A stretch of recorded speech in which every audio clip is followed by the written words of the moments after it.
¿Qué puedes darle a Dios si todo lo que tienes viene de Él? ¿Qué pagaré al Señor por todos sus beneficios para conmigo?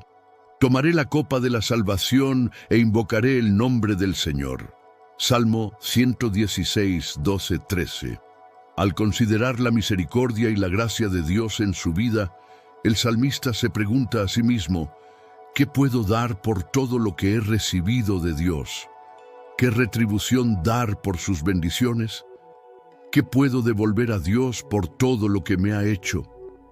La respuesta bíblica es, el hombre nada puede dar a Dios sin que antes de él haya recibido. El ser humano no tiene en sí la capacidad de adorar, servir o rendir culto a Dios sin que Dios se dé a conocer y lo capacite para responderle. Dijo David, «Mas ¿quién soy yo y quién es mi pueblo para que pudiésemos darte alguna cosa? Todo lo que tenemos viene de ti, y damos apenas lo que primero de ti recibimos». Primera Crónicas 29:14, NBI. La historia de la humanidad comienza en el jardín del Edén, pero Dios es antes de que todo el universo fuera creado. Antes que naciesen los montes y se formasen la tierra y el mundo de eternidad a eternidad, tú eres Dios. Salmo 92, Isaías 43:10, 45:18, Col 1:15, 18. Antes de comenzar nuestra historia, la Trinidad, GN 1:1 DT 6:4, se alegraba en la perfección mutua y de nada necesitaba. Aún así, en su soberano designio, Dios resolvió crear al hombre y revelar su gloria a él. Dios es uno. Ora habla de sí mismo en plural. Hagamos al hombre a nuestra imagen, GNN 1:26. Ora en singular. Creó Dios al hombre a su imagen, GNN 1:27. Christopher Walker, La danza de la Trinidad. El hombre y la mujer fueron creados para ser verdaderos adoradores. Ellos fueron creados a imagen de Dios y en el jardín del Edén se alegraban en la perfección de su creación. Hasta antes de la caída, ninguna provisión redentora había sido disponibilizada, pues ninguna se hacía necesaria. No había necesidad de exhortar a los seres humanos a la adoración. La existencia entera de ellos giraba en torno al Dios que los había creado. D.A. Carson, Worship by the Book. Con la entrada del pecado, el ser humano rechazó la adoración a Dios y eligió adorarse a sí mismo. Confusos, con miedo y avergonzados, Adán y Eva trataron de esconderse de Dios, pero Él fue en busca de su creación. Sobre los dos pesaba una sentencia: mas del árbol de la ciencia del bien y del mal no comerás, porque el día que de él comieres, ciertamente morirás. Génesis 2:17. Pero, al mismo tiempo que la muerte fue determinada a causa del pecado, Dios presentó la vida por medio de un sacrificio, una expresión que ya había sido realizada antes de la fundación del mundo. Ap 13:8.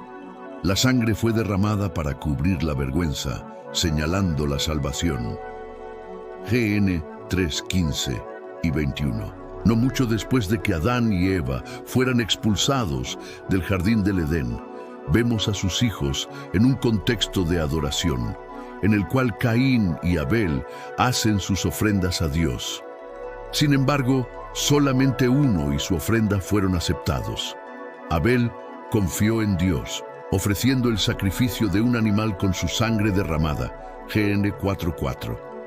Deliberadamente, Caín rechazó la verdadera adoración y asesinó a su hermano, GN 4:7.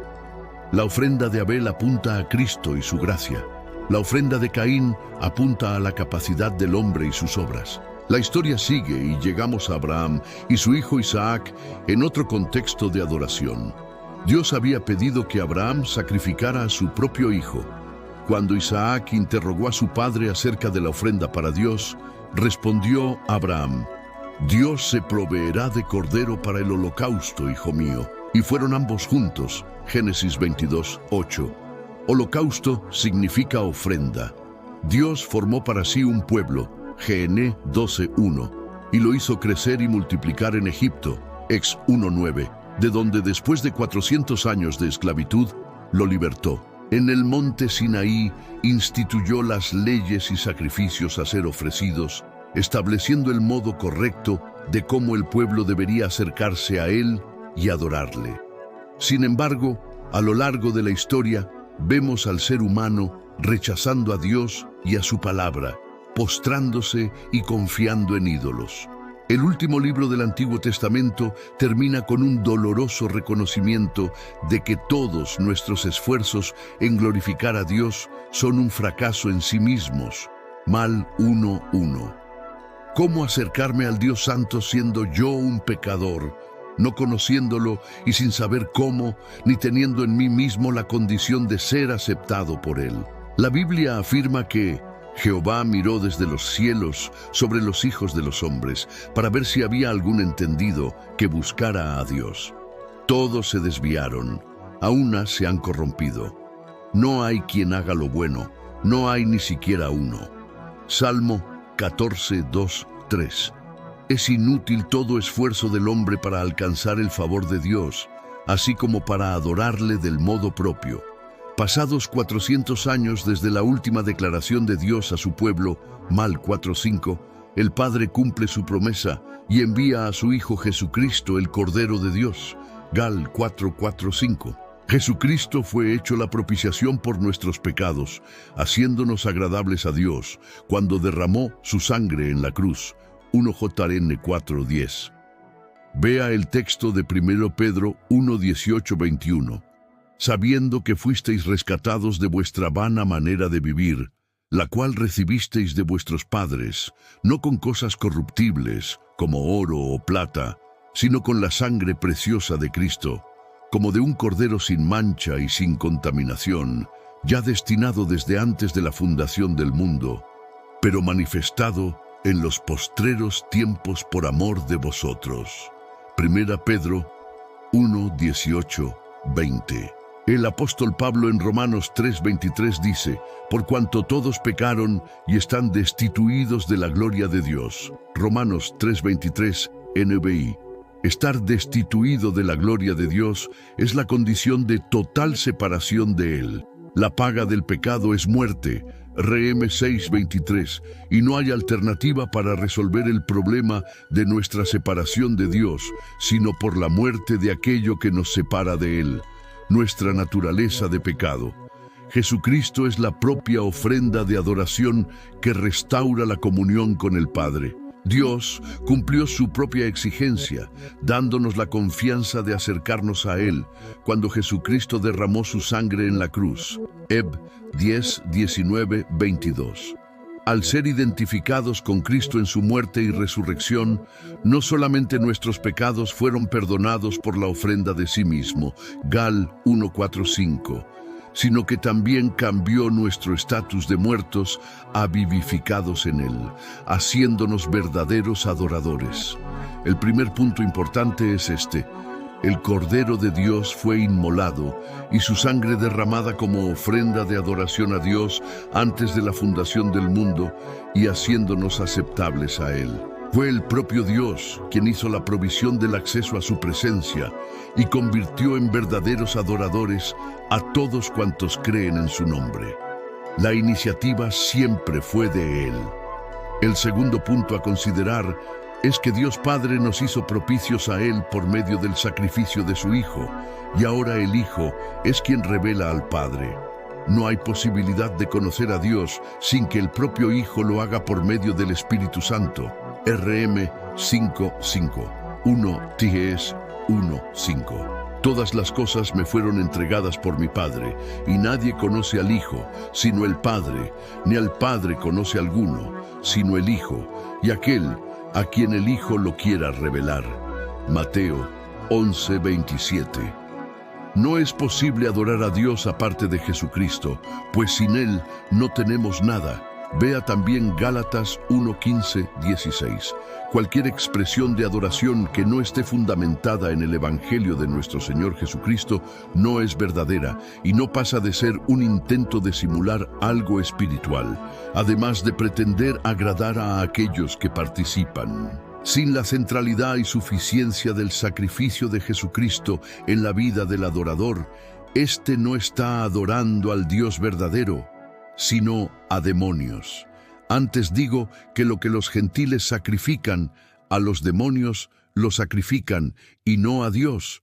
Y no quiero que vosotros os hagáis partícipes con los demonios. No podéis beber la copa del Señor y la copa de los demonios. No podéis participar de la mesa del Señor y de la mesa de los demonios. 1 Corintios 10, 20, 21.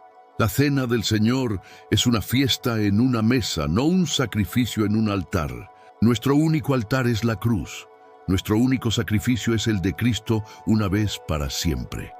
Jamieson Fausset Brown, Comentario crítico y explicativo sobre toda la Biblia, 1871.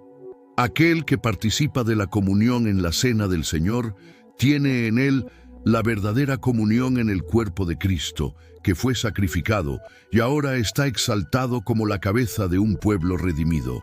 Tomaré la copa de la salvación e invocaré el nombre de Jehová. Salmo 116, 13. Mientras la copa de los demonios siempre está ligada al sacrificio idólatra y centrado en el hombre, Mal 1:7. La copa de la salvación se refiere a la dádiva graciosa de Dios, cuando alguien, en verdadero arrepentimiento, clama al Señor. Solamente mediante la revelación del Evangelio de Cristo, una persona puede invocar el nombre del Señor en auténtica adoración. Vea Hebreos 10, 19, 23. ¿Qué pagaré a Jehová por todos sus beneficios para conmigo? La adoración no es obra nuestra. Nosotros reaccionamos a lo que recibimos de Jesucristo, la vida eterna. Y esta dádiva continúa siendo la base sobre la cual nos unimos para adorar a Dios. Bob Kauflin. Dios se revela y nosotros le respondemos en adoración con todo nuestro ser, nuestra vida por entero, a causa de la verdad de quién es Dios y de lo que Él hizo en Cristo. El apóstol Pablo así nos convoca. Así que, hermanos, os ruego por las misericordias de Dios, que presentéis vuestros cuerpos en sacrificio vivo, santo, agradable a Dios, que es vuestro culto racional. Romanos 12, 1. Gloria al Dios Trino.